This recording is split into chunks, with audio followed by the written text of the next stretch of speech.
Welcome everyone to our all-new e-coaching networking event.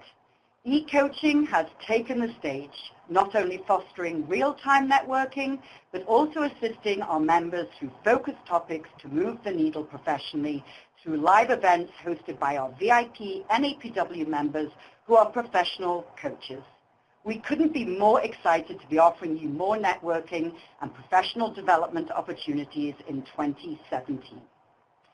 Since we only have 30 minutes today, I want to get our session started by introducing you to this session's coach. Janet Leslie Powers, MSc, a transformational leadership coach and art of self-inquiry practitioner. Janet recently launched a new series of workshops called Reclaiming Our Authentic Feminine Power. While working for a global NGO, Janet transitioned from being a successful senior marine policy officer and campaign leader to teaching personal effectiveness and leadership at all levels within the organization. This led her to a new career as a certified life and leadership coach. Last year, Janet emigrated, married, and settled in the United States and graduated as a leadership coach at Georgetown University's Institute for Transformational Leadership.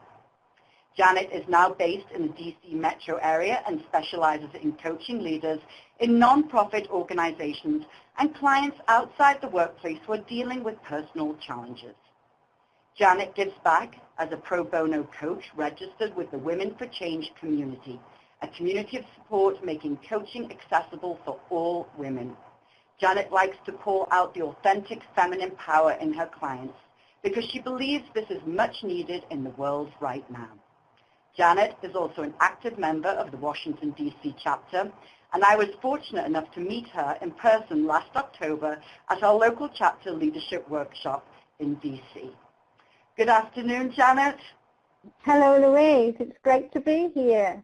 Wonderful to have you. I'm going to turn off my camera and I'm going to pass it over to you.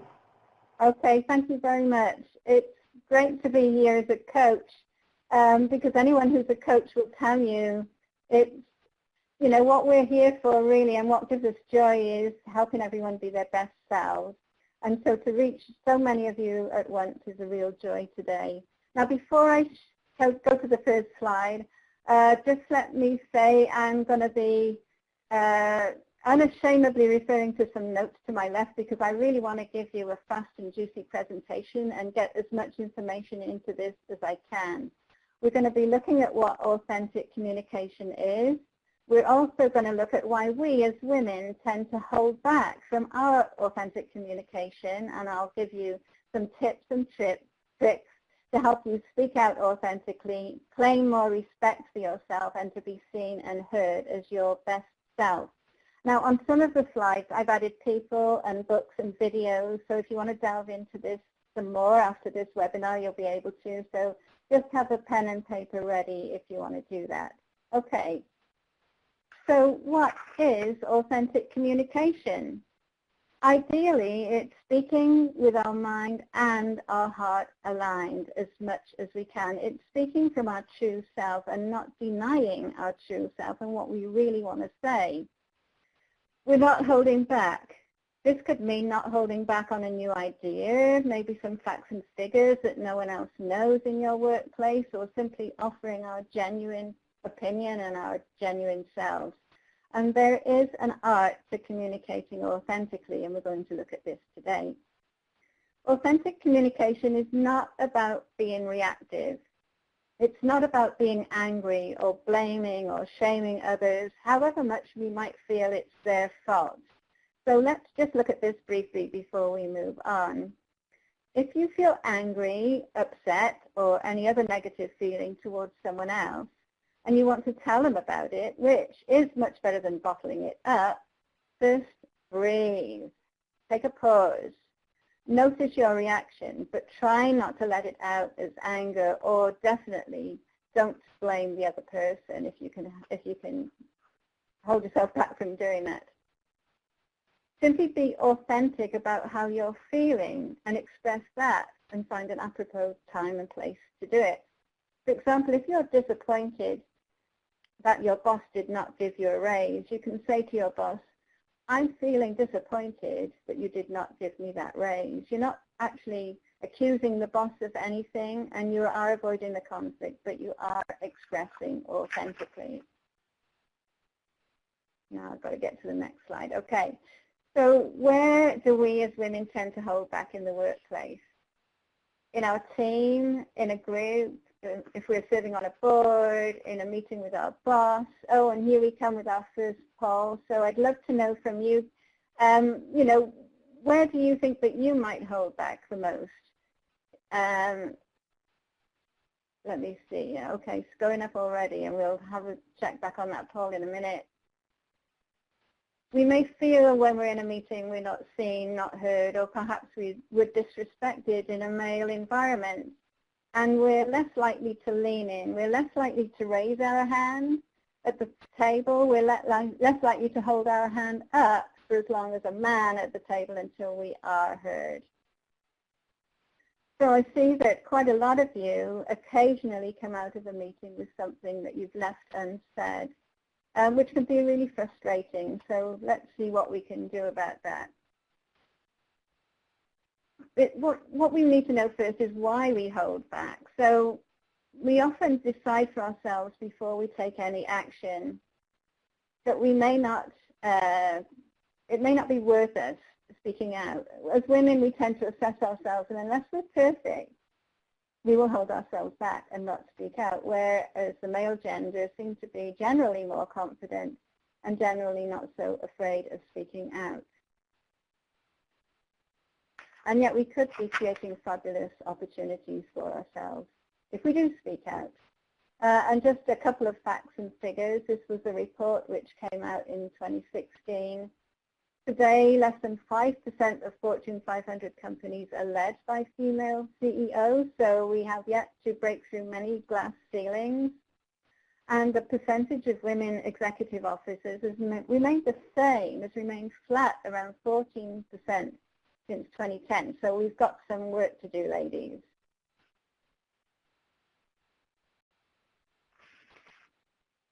Sheryl Sandberg, many of you will know, is the COO of Facebook and a great example of someone who does not hold herself back.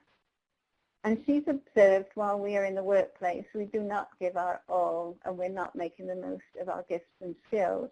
Now, sometimes for younger ladies, it can be because they're planning a family, and Sheryl has pointed this out. But, oh, I won't go for that promotion. I won't get too involved in anything because I know in a year's time I won't be here. I'll be having my baby. Now, Sheryl Sandberg recommends that that's no excuse for holding ourselves back. If we have much to give, we should give it up to the minute we vacate the office for maternity leave. And you'll see her, oh, well, her book was supposed, she does have a book called Lean In, which was on the presentation, but anyway. So, and Sheryl Sandberg also says no one gets promotion if they don't think they deserve their success. So we're going to talk a little bit about affirmations later and how we might tell ourselves that we do deserve our success. So what are the consequences of holding back? Well, we might feel like this poor dog here who's stuck in the sunbed. And we might try and still convince everybody and ourselves that everything's okay. But if we don't say what we want to say, it can be toxic to us. It's on our mind and it takes our attention away from much better things. If we don't take full responsibility for our authentic communication, in a way, we're kind of almost telling a lie, because people will consciously or unconsciously and intuit that there's a misalignment between our thoughts and our actions. You know, if you ask somebody, you sure you're okay? Yeah, I'm okay. When they're not really, it doesn't resolve anything. People may suspect we're not being authentic, but they won't know why, so they'll make their own assessments of it. They'll make their own assumptions of us, and they'll carry on happily, you know, believing that what they've made assumptions about is absolutely true, what it may not be. So let's not keep on sabotaging ourselves in this way. Let's make sure that people know the real you.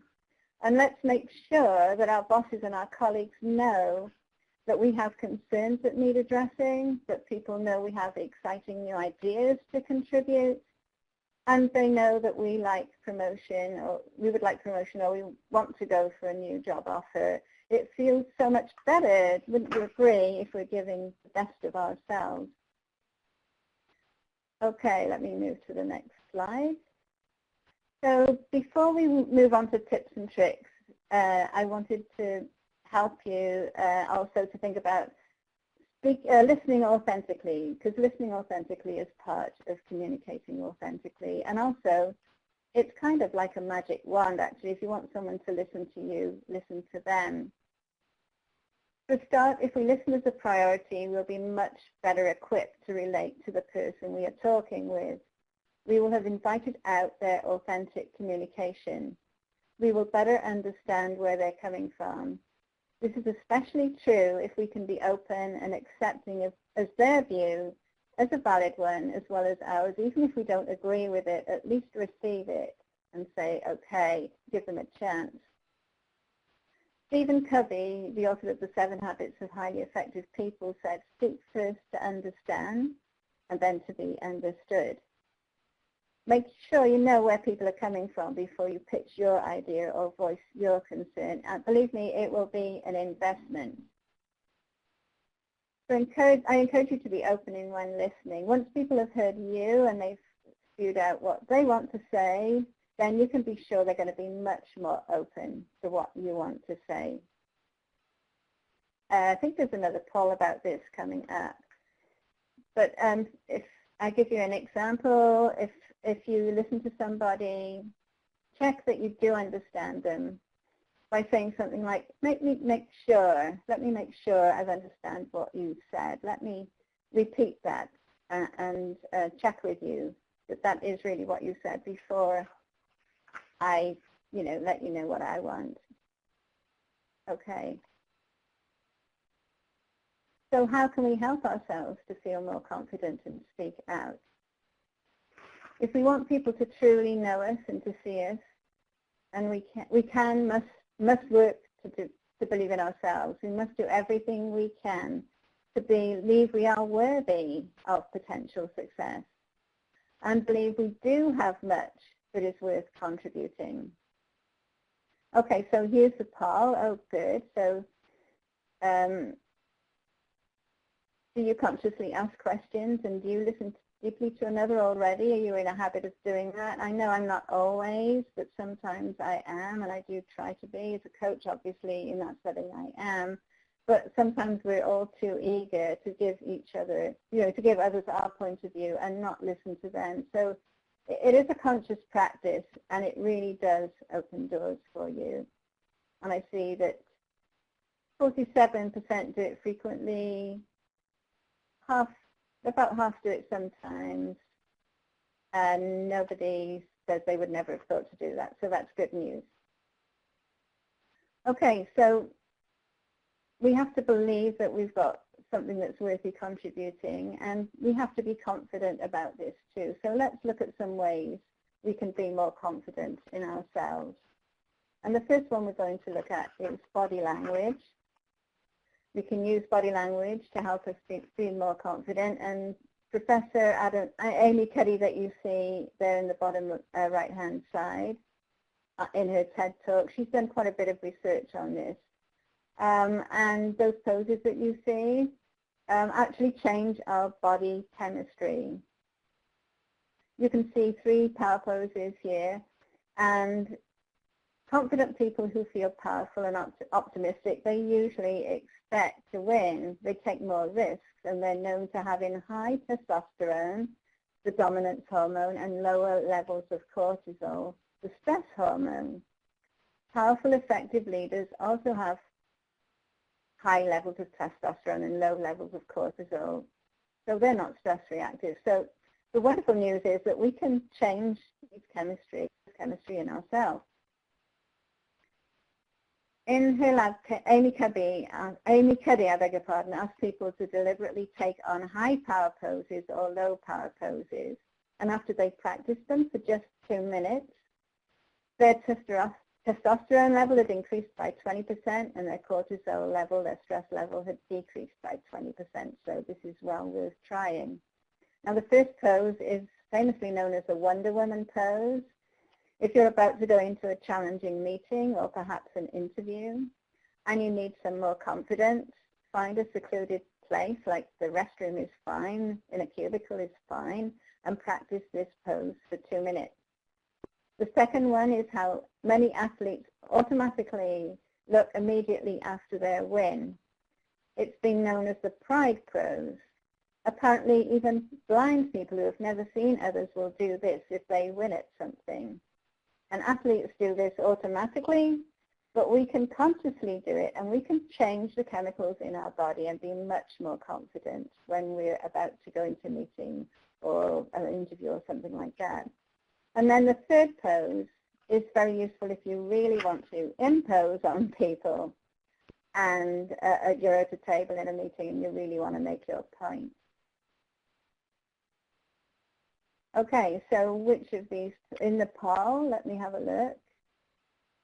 Some people use PowerPoint poses, some people use affirmations. Well, actually over 50% use affirmations, and about 22% use all of the above. Okay, so let's talk about affirmations.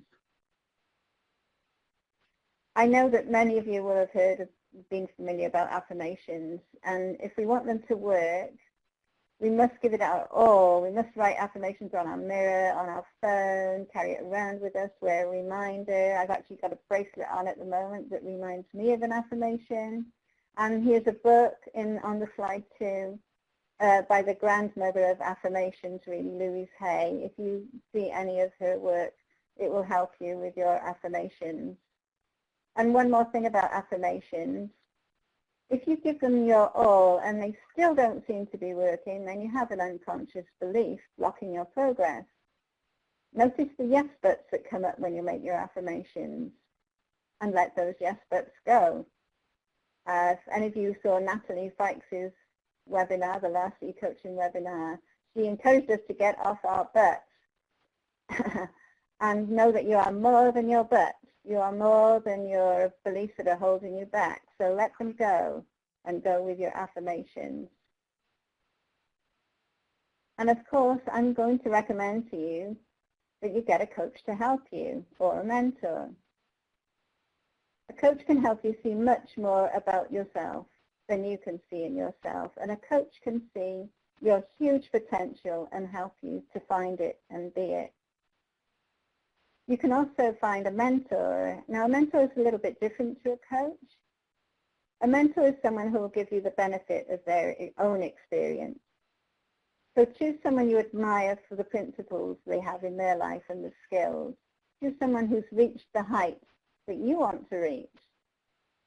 People are usually flattered and pleased to be asked, and I'm sure they will often say yes unless they really don't have the time. You can also link up with a friend and agree to be accountable with each other each week on how you're getting on with your authentic communication. And if you want, you could even start a group to help you too. So I just wanted to say a bit about a safe space for authentic communication. And obviously we have some fears and it takes some courage to speak our truth and to speak what we really want to say. So if you're a leader of a team, or even if you're in a team, you can ask for this. I would recommend that you have the intention to create a safe place for authentic communication. Now, there is a Google research on this. They did 2 years detailed research to find out what their most successful teams were doing to be so successful. It wasn't any of the things they first imagined. It was the fact that they created a safe space for their team to authentically communicate. Whatever that team whatever a member came out with as an idea or a comment, there was no judgment about it. It was received so people could freely speak. If one of the team members was struggling with something, the rest of the team would support them. And there's also research you can find on this. If you Google about Google and a psychologically safe place, you'll find all the research about that. So I encourage you to get hold of your fears and know that you are more than your fears, because if we don't take courage and speak out, we can't be our best selves. And here's another lady who does that and who's well known around the world, Arianna Huffington. And she says to speak with your heart and soul. And even if you take baby steps, you will see a difference straight away.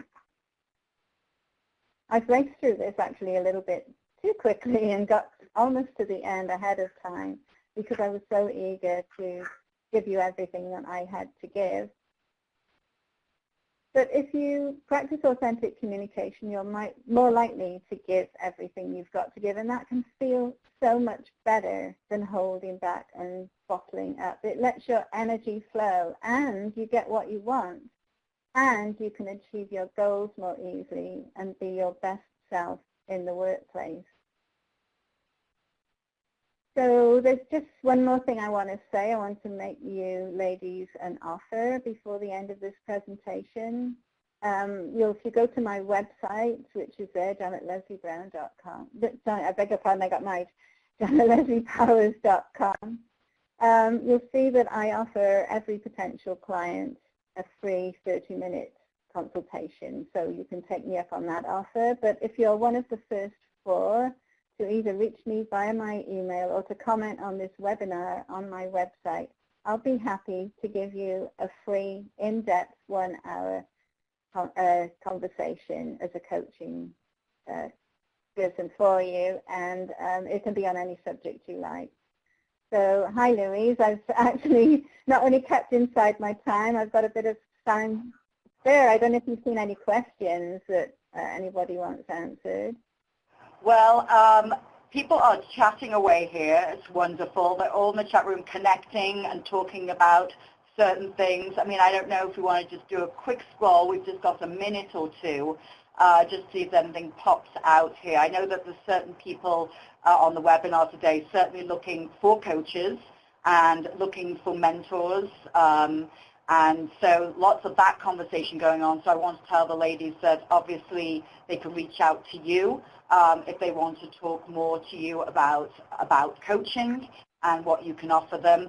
And obviously when I finish up, I'll give them some information about what they'll be receiving post-call. So Janet, I want to thank you. Okay, and I can just give one little bit more of advice. Absolutely. Go ahead. Yeah, well, as you'll see from these webinars, every coach is different. Every coach has their own personality. So, you know, another bit of advice is to look for the coach that suits you. That's really important. Look for a coach that resonates with you. And if you have that quick conversation with them, they'll also advise you if they think that you're a good match. And if you can do it before you contact the coach, make sure you know what you want to be coached about and what your goals are. It might be that when you get together with a coach that those goals might change a little bit as you get into the coaching or even into that phone call. But if you've got some idea of what you want and you can be more specific, you're going to get more out of that initial phone call as well. Okay, thanks. Janet, that's great advice, really, because there was definitely that conversation going on in the chat room too, where people were asking, you know, should they be connected to their coach? I think absolutely you do need to feel a connection, because otherwise you're not going to be able to open up and get to the core issues. So again, thanks, Janet. Wonderful session and amazing tips on how to be our most authentic selves when communicating to our peers or co-workers or potential clients. You'll see on the screen now the ability to register for our next session, which will be held at the same time, noon Eastern, next Tuesday, January 31st. This session will be Gain Confidence and Discover Breakthrough Results, Transform Fear, Doubt, and Indecision into Momentum, hosted by our Greensboro, North Carolina chapter president, Pat B. Freeman, an author, inspirational speaker, trainer, and coach for Lady Leaders Empowerment Programs and Corporate Training Solutions. Also a John Maxwell coach. So please look out for further upcoming e-coaching events. And if you're interested in submitting to be an e-coaching host, please reach out to us at the email that's on your screen. Thank you, Janet, and to the over 1,000 members who registered for today's amazing e-coaching session. And we look forward to seeing you next time. Enjoy the rest of your day, ladies.